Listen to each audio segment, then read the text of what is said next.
welcome to the next session in the crash course series of legal edge after college. LLM entrance examinations को लेके crash course series हम लोग organize करें. हम लोगों ने almost सारे important topics, important subjects खत्म कर लिए. अब इस सीरीज में नेक्स्ट है आज का सेशन का सब्जेक्ट मैटर है आर्बिट्रेशन लॉ. अभी आर्बिट्रेशन लॉ किस एग्जाम के लिए इम्पोर्टेंट है, किसके लिए इम्पोर्टेंट नहीं है, क्या ये इम्पोर्टेंट भी है या इम्पोर्टेंट नहीं है, आपके सारे कन्फ्यूजन्स को मैं क्लियर आउट करती हूँ. एलएलएम एंट्रेंस एग्जामिनेशन का हम लोग पैटर्न देखें और सबसे पहले मैं क्लैट की बात करती हूँ.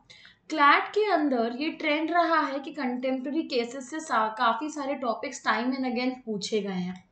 अभी 2020, 21, इनफैक्ट 22, इन तीनों सालों में काफ़ी सारे आर्बिट्रेशन के केसेस हैं जो सामने आए हैं, डिसाइड हुए बाय द सुप्रीम कोर्ट. कहीं इमरजेंसी आर्बिट्रेटर की बात होती है, कहीं आर्बिट्रेशन एग्रीमेंट को लेके बात होती है, कहीं आर्बिट्रल ट्रिब्यूनल को लेके बात होती है. तो इस प्रोस्पेक्टिव से क्लैट में हमारे लिए आर्बिट्रेशन काफ़ी इंपॉर्टेंट हो गया. अब बात करते हैं दूसरे एलएलएम एंट्रेंस एग्जामिनेशंस की. क्या वहाँ पे आर्बिट्रेशन इतना इम्पोर्टेंट है?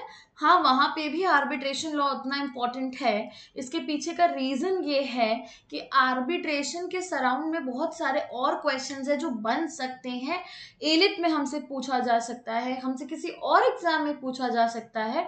सो ओवरऑल आर्बिट्रेशन बहुत छोटा सा लॉ है, एक छोटा सा एक्ट है, लेकिन इस एक्ट के अराउंड बहुत सारे क्वेश्चंस हैं जो हमसे एग्जाम में पूछे जा सकते हैं. तो आज के सेशन में मैं आपको ब्रीफली बताऊंगी पूरे के पूरे आर्बिट्रेशन लॉ का. हम एक बार रिकैप करेंगे, हम कुछ इंपॉर्टेंट सेक्शंस डिस्कस करेंगे, कुछ ऐसी बातें डिस्कस करेंगे जो एग्जाम में हमसे पूछे जाने की प्रोबेबिलिटी काफ़ी हाई है. और इसके बाद हम एक सेशन और लेके आएंगे जिसमें हम केसेस डिस्कस करेंगे जो क्लैट के लिए हमारे लिए क्लैट के प्रोस्पेक्टिव से काफ़ी इंपॉर्टेंट है.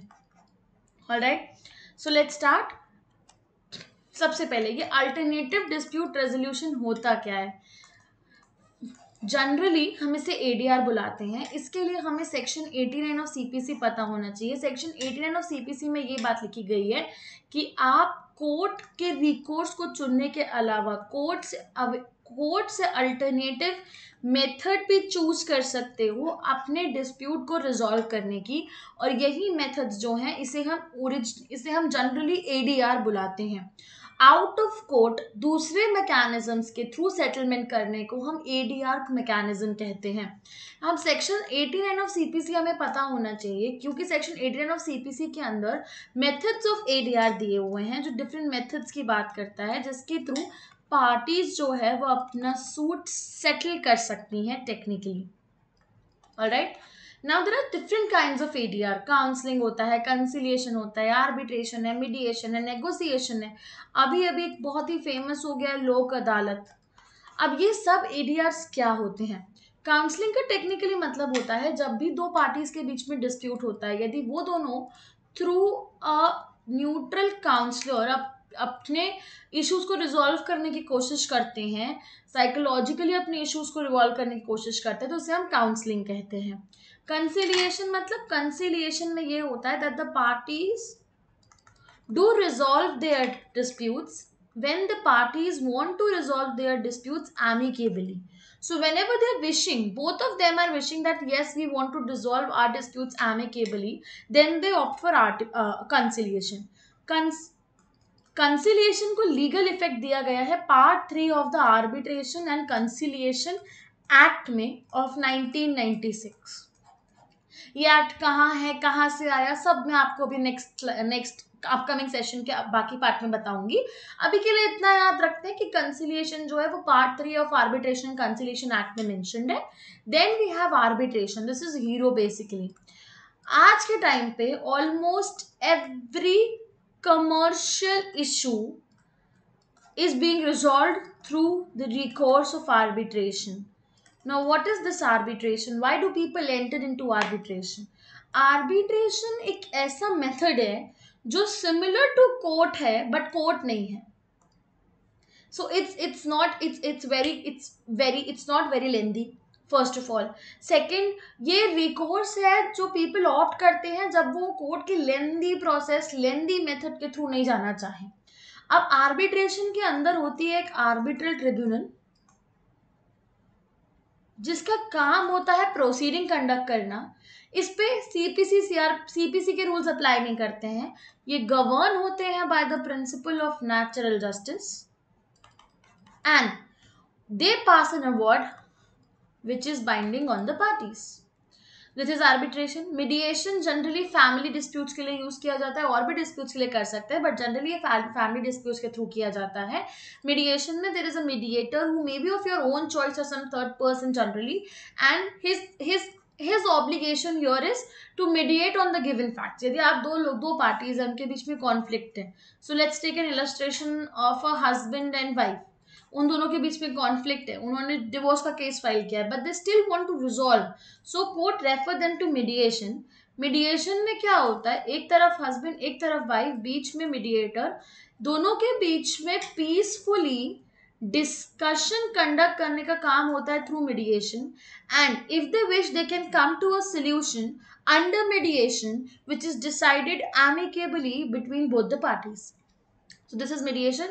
Now what is negotiation? Negotiation is the stage where parties on their own motion negotiate on a given fact or on the given subject matter. So these are some of the very important types of methods of ADRs, alternative dispute resolution के कुछ methods हैं.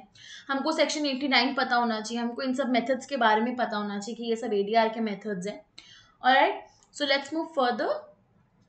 Then ये arbitration and conciliation act क्या है. अब मेरे लिए ये एक्ट बहुत इंपॉर्टेंट है. इस एक्ट के कुछ इंपॉर्टेंट सेक्शंस जो मैं आज आपके साथ डिस्कस करने वाली हूँ, ये हमारे लिए क्लैट के प्रोस्पेक्टिव से काफ़ी इंपॉर्टेंट है, और ये आपको तब समझ में आएगा जब हम कुछ इंपॉर्टेंट केसेस डिस्कस करेंगे सुप्रीम कोर्ट के अभी जो अपकमिंग डिसाइड हुए हैं कंटेम्प्रेरीली, कि क्यों हमारे लिए ये एक्ट इंपॉर्टेंट है, क्यों हमारे लिए ये एक्ट के बेसिक्स इंपॉर्टेंट है.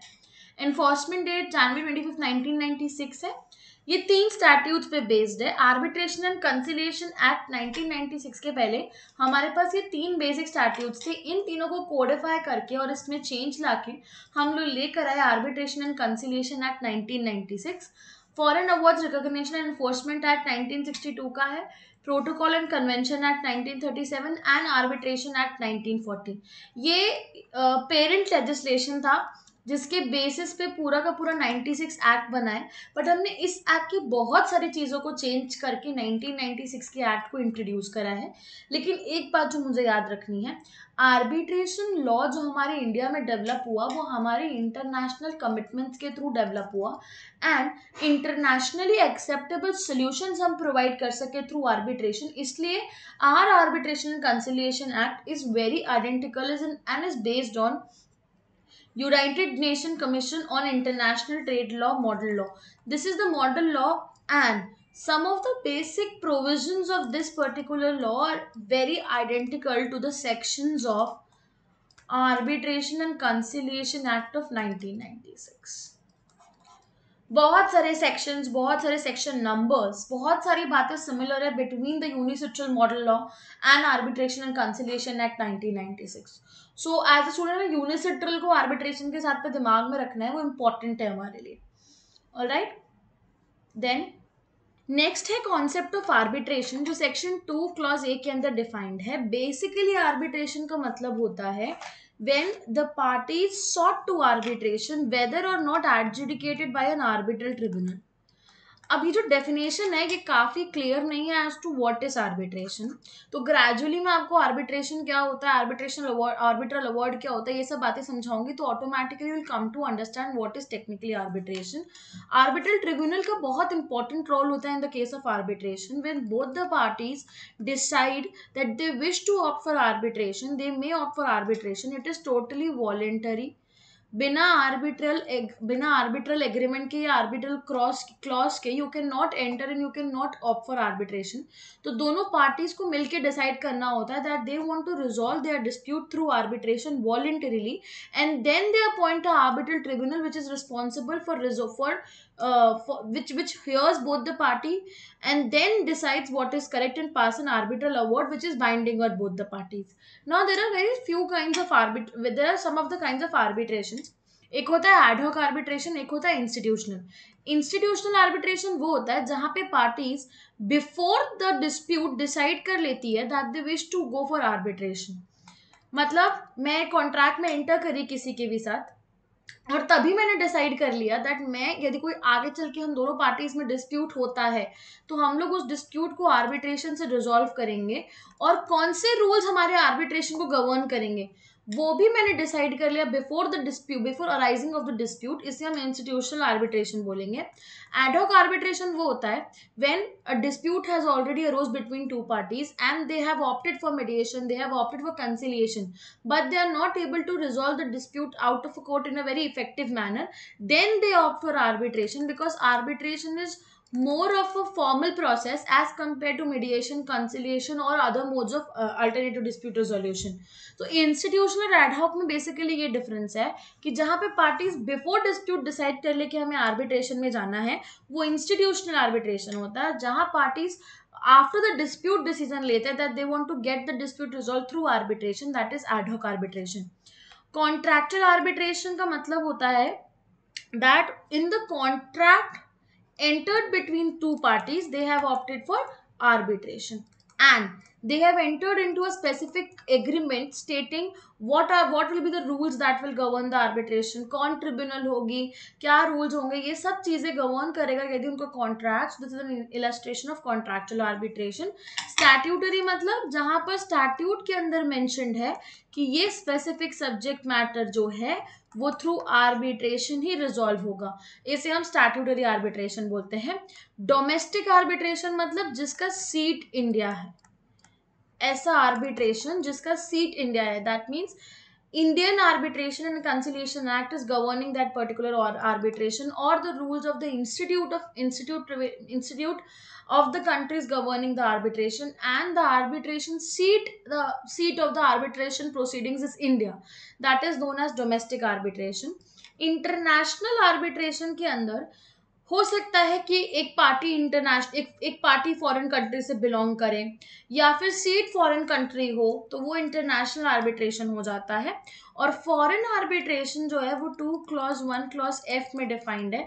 ऐसा कोई भी आर्बिट्रेशन जो कन्वेंशन कंट्री के रूल्स के थ्रू गवर्न हो, जैसे कि अभी we'll discuss arbitration cancellation act 1996, उसके अंदर पार्ट 2 के अंदर कुछ convention countries, New York convention and Geneva convention की बात हुई है, और इन कन्वेंशन कंट्रीज के अंदर उनके रूल्स के हिसाब से किया गया आर्बिट्रेशन का इन्फोर्समेंट भी इंडिया में हो सकता है।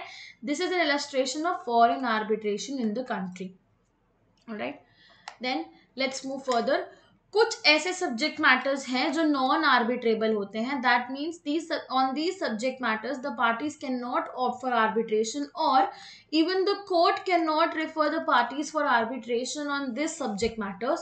Any subject matter which is related to conjugal rights or matrimonial matters, industry से रिलेटेड है, रेवेन्यू मैटर्स है, ये सब में आर्बिट्रेशन नहीं होता है स्पेसिफिकली, क्योंकि इनके लिए स्पेशल ट्रिब्यूनल्स और स्पेशल एक्ट्स हैं जो जिनके पास जूरिसडिक्शन होता है इन डिस्प्यूट्स को हैंडल करने का।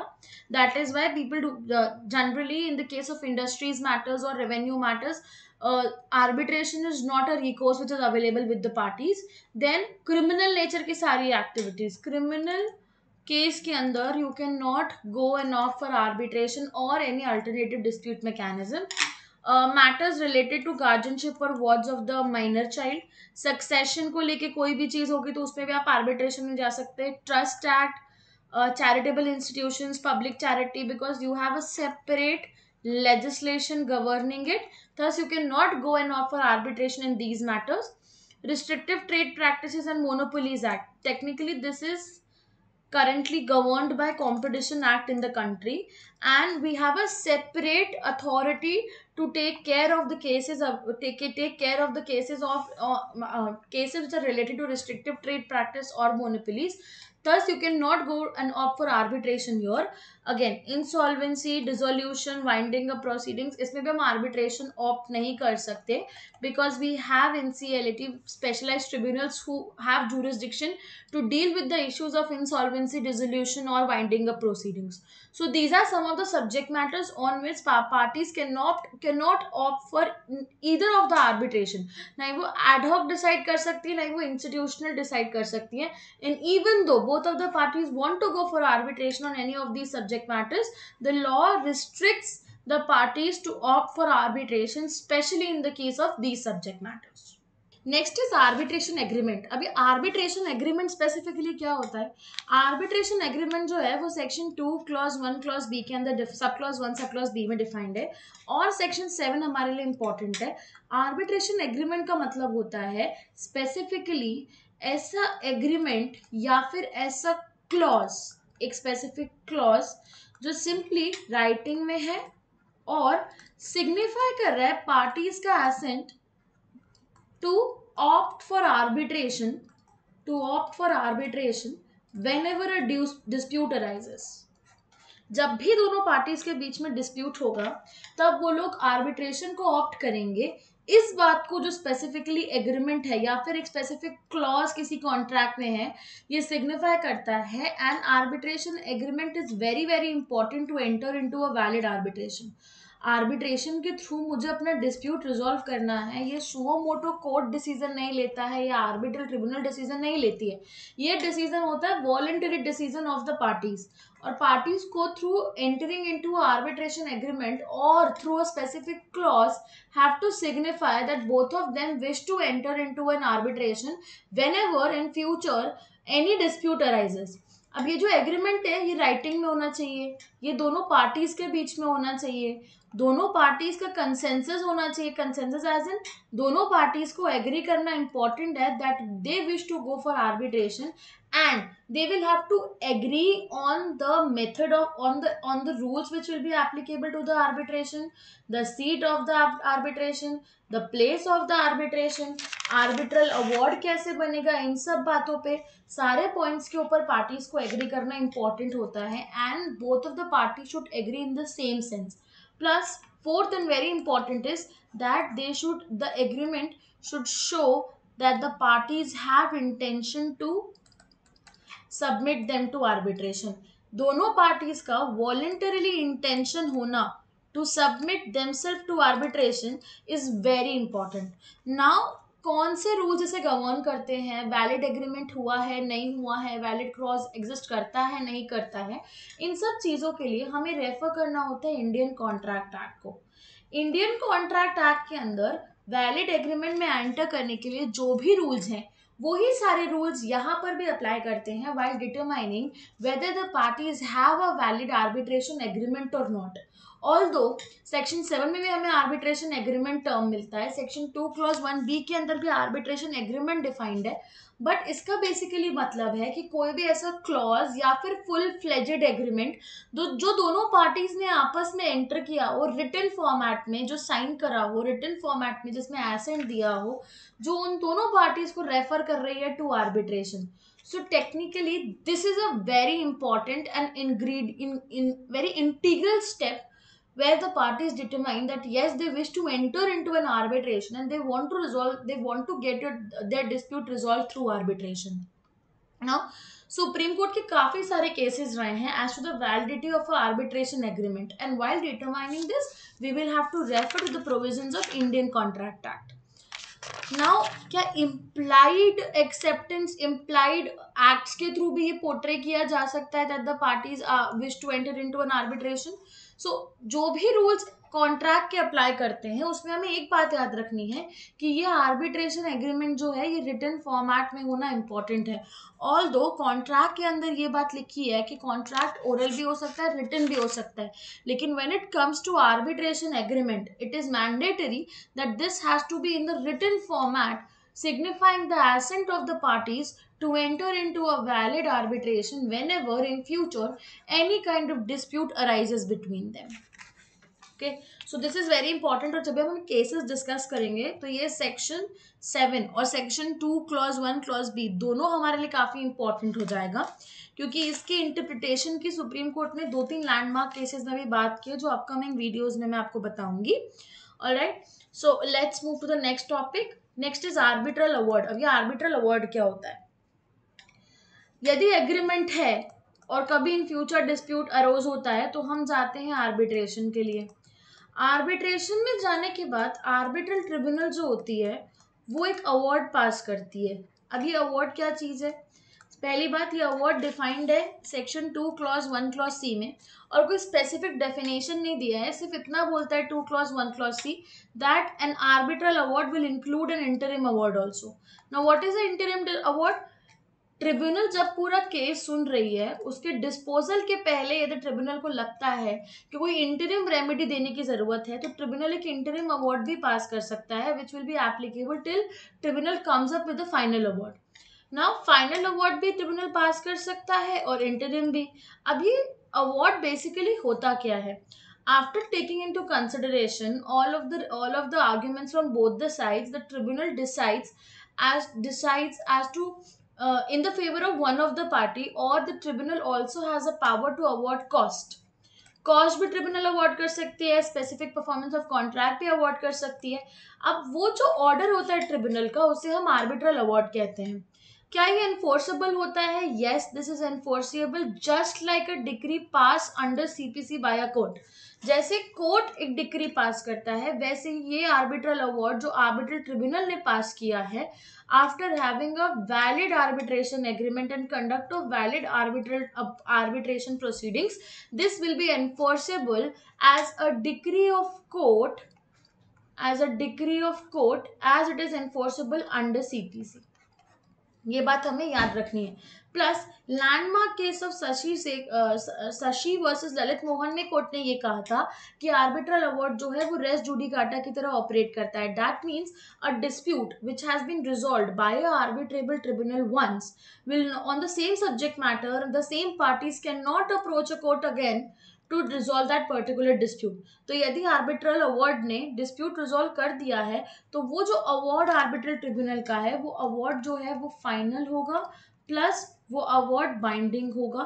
यही बात लिखी गई है सेक्शन 35 में, कि जो अवार्ड ट्रिब्यूनल पास कर रही है वो फाइनल भी होगा, वो बाइंडिंग भी होगा in its own sense. Parties खुद एमिकेबली भी अवार्ड का कंटेंट डिसाइड कर सकते हैं. During the arbitration proceeding, if both the parties agree that the dispute may be resolved in a certain manner and they may signify their assent to the arbitral tribunal, then the arbitral tribunal under section 30 has this liberty to pass a award which is based on the agreement between both the parties. दोनों parties ने जो भी decide करा है, जो mechanism decide करा है, जो भी मेथड डिसाइड करा है अपना डिस्प्यूट रिजॉल्व करने की, उस मेथड के ऊपर भी उनके पास, आर्बिट्रल ट्रिब्यूनल के पास ये लिबर्टी है कि वो दोनों पार्टीज के दिए हुए कंसेंट के जिस भी फॉर्मेट में, जिस भी सेटलमेंट में उन्होंने कंसेंट दिया है, उस कंसेंट को अलाउ करें and they can form an arbitral award in the same sense. Then it is very important. Section 31 is very important here, and we'll discuss Section 31 and one of the landmark cases also on arbitration. Contents of arbitral award. अभी award के contents क्या होंगे, ये मुझे Section 31 में मिलता है. Arbitral award, पहली बात मुझे याद रखना है कि राइटिंग में ही होना चाहिए, ओरल फॉर्मेट में नहीं हो सकता, and it is important that it should be signed by members of the tribunal, by members of the tribunal. Then यदि रीजंस पार्टी ने एग्री करे, पहले तो आर्बिट्रल ट्रिब्यूनल के ऊपर ये ऑब्लिगेशन है कि वो अवार्ड के रीजंस को नोट करेगी, लेकिन यदि पार्टीज एक्सक्लूसिवली डिसाइड करते हैं खुद कि हमें रीजन सिग्निफाई नहीं करना है अवार्ड में, then they may skip awarding reasons also. Then award may be based on the settlement decided by the parties under section 30. यदि पार्टीज ने सेक्शन 30 के अंदर एमिकेबल सेटलमेंट कर लिया है, तो उस सेटलमेंट पे बेस्ड अवार्ड होगा और ट्रिब्यूनल वही सेटलमेंट पे बेस्ड अवार्ड पास करेगी. Then it is also available under section 31 clause 6 that the tribunal may go and pass an interim award also. An interim award will be applicable till the tribunal passes a final and binding award. तो 3-4 बातें हमें यहाँ पे याद रखनी है कि arbitral award interim award को भी इंक्लूड करता है, वो फाइनल भी हो सकता है, इंटरिम भी हो सकता है, रिटन में होता है, रीजंस होने चाहिए, साइन बाय मेंबर्स होना चाहिए, एंड बाइंडिंग होता है और फाइनल होता है, प्लस ऑपरेट करता है as res judicata. That means both the parties, the similar parties taking up the similar cause of action cannot approach a court if an arbitral tribunal has passed an arbitral award. That arbitral award will be binding, although they may approach the court in the case of appeal against the enforcement of this award, but they cannot take up this party, they cannot go back to the court for resolution of a matter which has been decided by the arbitral tribunal between same parties. Alright, then foreign awards क्या होते हैं? Foreign awards specifically वो awards होते हैं, foreign awards वो awards होते हैं जो अवार्ड्स पार्ट 2 के अंदर कवर्ड है ऑफ द एक्ट, और पार्ट 2 के अंदर वो अवार्ड्स की एनफोर्सेबिलिटी दे रखी है जो जेनेवा कन्वेंशन या फिर न्यूयॉर्क कन्वेंशन के रूल्स के हिसाब से डिसाइड किए गए हैं. अब इंटरनेशनल कमर्शियल आर्बिट्रेशन का जो कॉन्सेप्ट है वो डिफरेंट है, एंड फॉरेन अवार्ड्स डिफरेंट है. फॉरेन अवार्ड्स डायरेक्टली पार्ट 2 में दिए हुए हैं जो एनफोर्सिएबल है in accordings of Geneva conventions and New York conventions, because India is a signatory to both of the conventions and we have embodied the rules of enforcement under our Arbitration and Conciliation Act in its part 2. Part 1 के अंदर applicability और enforcement के rules दिए of the awards जिनका seat India है, जिन arbitration का seat India है, उनके एनफोर्सेबिलिटी के सारे रूल्स पार्ट 1 में दे रखे हैं. पार्ट 2 के अंदर दे रखा है जेनेवा और न्यूयॉर्क कन्वेंशन में पास के हिसाब से एनफोर्सेबल अवार्ड्स का, एंड जो पार्ट 3 है उसमें कंसिलिएशन के बारे में बात की गई है. Alright, next is arbitral tribunal. अब आर्बिट्रल ट्रिब्यूनल क्या होता है? आर्बिट्रल ट्रिब्यूनल डिफाइंड है सेक्शन 2 क्लॉज 1 क्लॉज डी में. सेक्शन 10 इंपॉर्टेंट है और सेक्शन 11 इंपॉर्टेंट है इसमें. सेक्शन 2 क्लॉज 1 क्लॉज डी के अंदर स्पेसिफिकली ट्रिब्यूनल मतलब वो अथॉरिटी जो डिस्प्यूट को रिजॉल्व करती है, and it has to follow the principles of natural justice. क्योंकि सीपीसी से तो बाउंड होता नहीं है आर्बिट्रल ट्रिब्यूनल, तो किससे बाउंड होगा? प्रिंसिपल्स ऑफ नेचुरल जस्टिस से बाउंड होगा. जनरली सोल आर्बिट्रेटर भी हो सकता है and more than one arbitrator भी हो सकता है. एक होगा या एक से ज्यादा होंगे तब भी हम उसे आर्बिट्रल ट्रिब्यूनल ही डेजिग्नेट करेंगे. यदि पार्टीज खुद डिटरमाइन कर लेती हैं, पार्टीज पहली बात तो फ्री होती है अपना arbitrator and number of arbitrators दोनों खुद डिटरमाइन करने के लिए. But if parties fail to appoint, then the court may appoint अ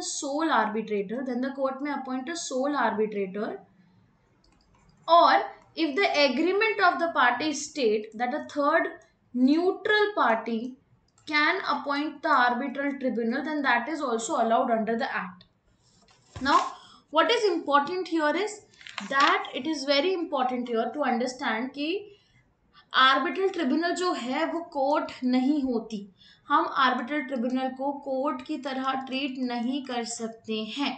हाँ, ऑल्दो इसका पास किया हुआ जो अवार्ड होता है वो फाइनल भी होता है और बाइंडिंग भी होता है.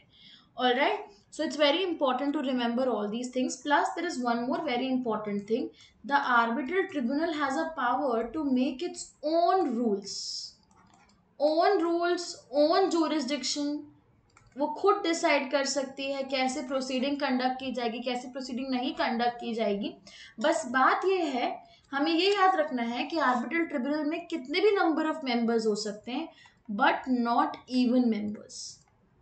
मतलब या तो सोल आर्बिट्रेटर हो या फिर 3 आर्बिट्रेटर्स हो या 5 आर्बिट्रेटर्स हो, 2, 4, 6.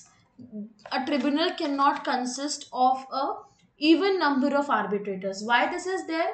This is there to maintain the impartiality of the arbitral tribunal. Plus यदि केस यूनानिमसली जॉइन, यदि आर्बिट्रल अवार्ड यूनानिमसली पास नहीं होता है तो on the basis of majority pass होता है.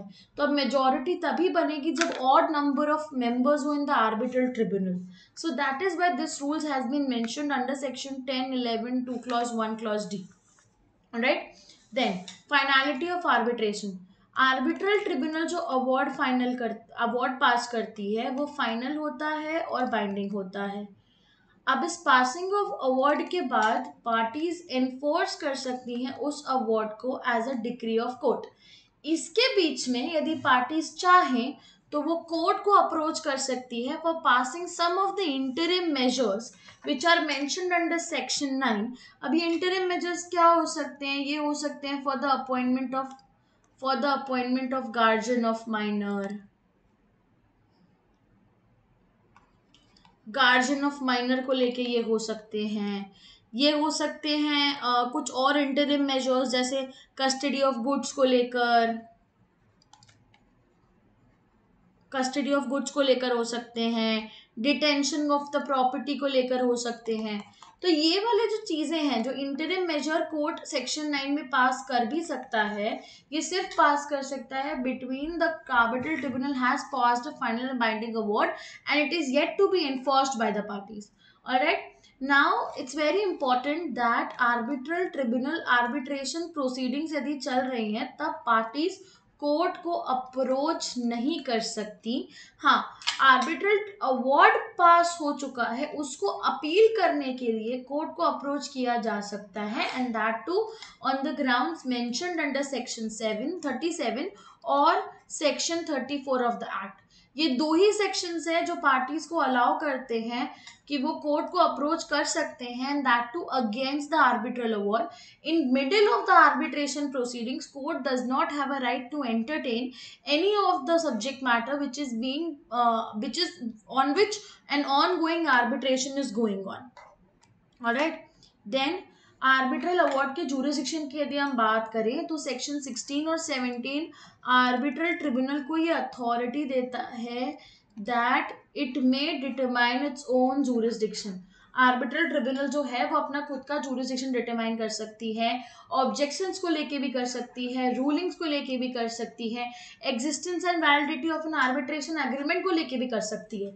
अब जैसे दो पार्टीज हैं, उनके बीच में आर्बिट्रेशन एग्रीमेंट कभी एंटर हुआ भी या नहीं हुआ, ये भी डिटरमाइन करने को लेके जितने भी ऑब्जेक्शंस हैं उनको कैसे डिटरमाइन करना है, एविडेंसेस कैसे लेने हैं, इन सब बात को आर्बिट्रल ट्रिब्यूनल के पास अथॉरिटी होती है कि वो सुओ मोटो डिसाइड कर सकती है। On its own, it can take decision with respect to jurisdictional issues or the powers or the method of conducting of proceedings. Plus, there is a concept of party autonomy. Arbitration में एक concept होता है party autonomy का, जो section 19 में दिया है।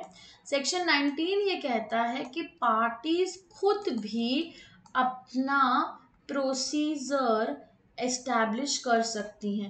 उन्हें कैसे कंटिन्यू करना है, आर्बिट्रल प्रोसीडिंग में कैसे आगे बढ़ना है, इन सब बातों को पार्टी खुद भी डिटरमाइन कर सकती है आर्बिट्रेशन के अंदर, और इसी को हम कहते हैं party autonomy under the arbitration law.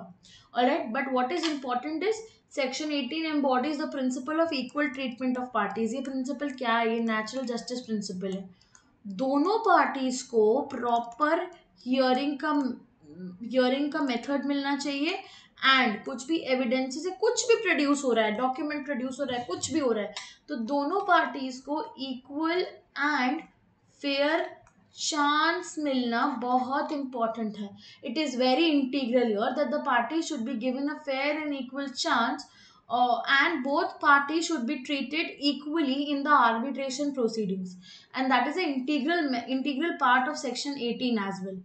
Section 20 party को ये ऑटोनॉमी देती है कि वो प्लेस ऑफ आर्बिट्रेशन डिसाइड कर सकते हैं। आर्बिट्रेशन दिल्ली में होगा, मुंबई में होगा, कहीं पर भी आर्बिट्रेशन कंडक्ट किया जाता है, और ये प्लेस ऑफ आर्बिट्रेशन क्या होगी ये पार्टीज खुद डिसाइड करती हैं। It's the parties who decides what will be the place of arbitration here. Alright, then grounds for setting aside an arbitral award. अब एक arbitral award जब arbitration tribunal ने पास कर दिया, उसके बाद क्या इस अवार्ड को सेट असाइड किया जा सकता है? यस, सेट असाइड किया जा सकता है। कौन करेगा? Party can make an application before the court to set aside this arbitral award on any of the grounds mentioned under section 34. And what are these grounds? Incapacity of the party हुआ, जो agreement initially enter हुआ था वो contract law के principles को satisfy नहीं कर रहा है और उसके अगेंस्ट है, तो एक वैलिड एग्रीमेंट कभी एंटर ही नहीं हुआ।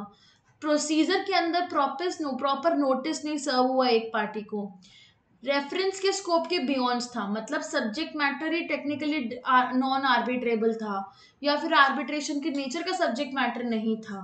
आर्बिट्रल ट्रिब्यूनल को बनाने की लीगैलिटी पे लेके क्वेश्चन था। आर्बिट्रल ट्रिब्यूनल इम्पार्शियल नहीं थी या फिर पार्शियल थी, या फिर आर्बिट्रल प्रोसेस के अंदर नेचुरल जस्टिस के प्रिंसिपल्स को नहीं फॉलो करा गया। इन सब केसेस में you can make an application to set aside the arbitral award under section 34.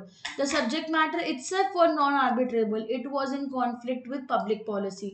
By 2015th amendment, what is this public policy has been introduced in the format of an explanation.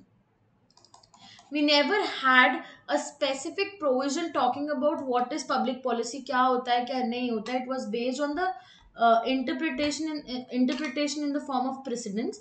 But in the through 2015 Arbitration Amendment Act, through an explanation, the definition of public policy has been introduced under the section under Arbitration and Conciliation Act 1996. ठीक है. अब इसके बाद हम बात करते हैं section 36 की. 34 में तो हम सेटिंग असाइड का एप्लीकेशन फाइल कर सकते हैं. अब 36 में क्या, 36 से हमें पहली बात ये याद रखनी है कि एक आर्बिट्रल अवार्ड जो होता है वो एनफोर्सेबल होता है just like a decree of a court. यदि कोई भी कॉम्पिटेंट कोर्ट कोई भी सिविल केस के अंदर कोई डिक्री पास करता है तो वो डिक्री जैसे एनफोर्सेबल होती है, वैसे ही एक arbitral award passed by an arbitral tribunal will be enforceable in the same manner as if a decree of a court is there. Now what is important is that within prescribed time period the parties may prefer an appeal, जो हमने अभी अभी पढ़ा under section 34. ठीक है, 34 में ये लिखा हुआ है कि अवार्ड बनने के 3 महीने के अंदर अंदर मुझे कोर्ट में जाके अपील फाइल करनी पड़ेगी यदि मेरे को अवार्ड को सेट असाइड रखना है. तो यहाँ पे ये प्रिस्क्राइब टाइम की यही बात हो रही है कि जो भी प्रिस्क्राइब टाइम है अपील प्रेफर करने का, यदि उस टाइम पे कोई भी party against the arbitral award appeal नहीं फाइल करती है या फिर कोई चैलेंज नहीं करती है आर्बिट्रल अवार्ड को, या फिर चैलेंज डिसमिस हो जाए, इन सभी केसेस के अंदर जो आर्बिट्रल अवार्ड है वो सेक्शन 36 के अंदर एनफोर्स हो जाता है. अब ये enforcement after the completion of prescribe time period ही होता है. कौन सा प्रिस्क्राइब टाइम पीरियड, जो प्रिस्क्राइब टाइम पीरियड है for making an appeal before the court. तो जितना time period for making an appeal before the court दे रखा है उसी प्रिस्क्राइब टाइम पीरियड के बियॉन्ड यदि कोई भी पार्टी कोर्ट में अपील फाइल करना चाहती है और फाइल करती है और वो अपील डिसमिस हो जाती है, वो चैलेंज डिसमिस हो जाता है, तो वो जो आर्बिट्रल अवार्ड है वो एनफोर्सेबल हो जाएगा as a decree of the court. तो जैसे कोर्ट का डिक्री एनफोर्स होता है सीपीसी के अंदर, वैसे ही एक arbitral award pass by the arbitral tribunal under section 36 will be enforceable. Passing अलग है, एनफोर्सेबिलिटी अलग है. पास कर दिया उसके बाद तुम्हारे पास ऑप्शन है कि तुम सेटिंग असाइड की एप्लीकेशन फाइल कर सकते हो. नहीं फाइल करा तो 36 के अंदर वो एनफोर्सेबल हो जाएगी as a decree of court. Then time limits for passing an award, this has been introduced through 2015th amendment. New sections in the act have been introduced through 2015 amendment, and since people opt for arbitration because it's a little time, it's not that time consuming. पहली बात तो इसी format को continue करने के लिए 2015th amendment के through we have added section 29A which limits that the arbitral tribunal should pass an award within 12 months from the specific 12 months from the date of completion of proceeding. जिस दिन भी proceeding complete हुआ उस दिन से 12 महीने के अंदर अंदर ट्रिब्यूनल को एक अवार्ड पास करना पड़ेगा. ये टाइम पीरियड मैक्सिमम एक्सटेंडेबल है by 6 months, but reasons has to be provided and there should exist a valid reason of extending the time period. Otherwise the maximum time limit has been impose through to 2015 amendment, that is maximum 12 months के अंदर अंदर award पास हो जाना चाहिए. इसके बाद concept है international commercial arbitration का. कोई भी ऐसा आर्बिट्रेशन जो लीगल रिलेशनशिप्स के थ्रू एस्टैब्लिश हो रहा है, अराइज हो रहा है और कमर्शियल इन नेचर है. ठीक है, अब इंटरनेशनल कमर्शियल लिखा है तो मतलब आर्बिट्रेशन तो कमर्शियल इन नेचर ही होगा, जहाँ पे या तो एक पार्टी फॉरेन नेशनल है या फिर रेसिडेंट है आउटसाइड इंडिया, या फिर ऐसी बॉडी कॉरपोरेट है जो आउटसाइड इंडिया कॉरपोरेटेड है, या कोई भी कंपनी है जो अदर देन इंडिया किसी और कंट्री की है, या फिर government of a foreign country है। यदि कोई भी एक पार्टी इसमें से कोई भी है और दूसरी पार्टी यदि इंडियन है, ठीक है, या फिर बहुत सारी पार्टीज है, तो एक पार्टी बस इंटरनेशनल रेसिडेंट है, फॉरेन नेशनल है, फॉरेन कंपनी है, गवर्नमेंट फॉरेन कंपनी है, तो हम उस आर्बिट्रेशन को इंटरनेशनल कमर्शियल आर्बिट्रेशन बोलते हैं। ये डिफाइंड है 2 क्लॉज 1 क्लॉज एफ में। इस डेफिनेशन का सीट ऑफ आर्बिट्रेशन से कुछ भी लेना देना नहीं है। वो इंडिया में हो रहा है आर्बिट्रेशन प्रोसीडिंग्स या नहीं हो रहा है, या किसी और कंट्री में हो रहा है, उससे मैटर नहीं करता। What matters is that if N arbitration is taking place in the country and one of the party, alright, one of the party is a foreign national and the subject matter basically is based on laws in force in the country। जो basic subject matter है, जैसे कि contracts का subject matter है, contract act का subject matter है, company law का subject matter है, तो वो इंडियन है। और एक पार्टी जो है वो फॉरेन नेशनल है, बॉडी कॉर्पोरेट है, तो उस पूरे आर्बिट्रेशन को हम इंटरनेशनल कमर्शियल आर्बिट्रेशन डेजिग्नेट करेंगे। And this has been defined under section 2 clause 1 clause F. इससे क्वेश्चंस पहले आते थे, अभी ये उतना रेलेवेंट नहीं है टॉपिक, क्योंकि कोई लैंडमार्क केस इस पे नहीं आया है, पर तब भी you never know, you may be asked a question from this particular topic also, specially the definition clause, because it's very important, ठीक है। Then there are 2 chapters of the part 2। Part 2 के 2 चैप्टर्स हैं, किसके? Arbitration and conciliation act के 2 chapters हैं। पहला chapter जो है वो न्यूयॉर्क कन्वेंशन के अवार्ड से डिस्कस डील करता है, एंड दूसरा चैप्टर जेनेवा कन्वेंशन अवार्ड्स, इन दोनों की एनफोर्सिबिलिटी इन इंडिया से डील करता है, ठीक है। यदि इनका प्रोसीजर फॉलो करके कोई भी आर्बिट्रल अवार्ड्स पास होते हैं तो वो इंडिया में एनफोर्सेबल होंगे, कैसे होंगे, कौन करेगा, इन सब चीज़ों के बारे में चैप्टर 1 और चैप्टर 2 ऑफ द पार्ट 2 के अंदर दे रखा है। हमारे लिए ये प्रोविजंस इतने इंपॉर्टेंट नहीं है एग्जाम पॉइंट ऑफ व्यू से, पर हमें पता होना चाहिए कि चैप्टर 1 रिलेट करता है न्यूयॉर्क कन्वेंशन से, चैप्टर 2 रिलेट करता है जेनेवा कन्वेंशन से। फर्स्ट शेड्यूल में न्यूयॉर्क कन्वेंशन से रिलेटेड सप्लीमेंट्री चीज़ें हैं, और सेकेंड और थर्ड शेड्यूल में जेनेवा कन्वेंशन सप्लीमेंट्री चीज़ें हैं।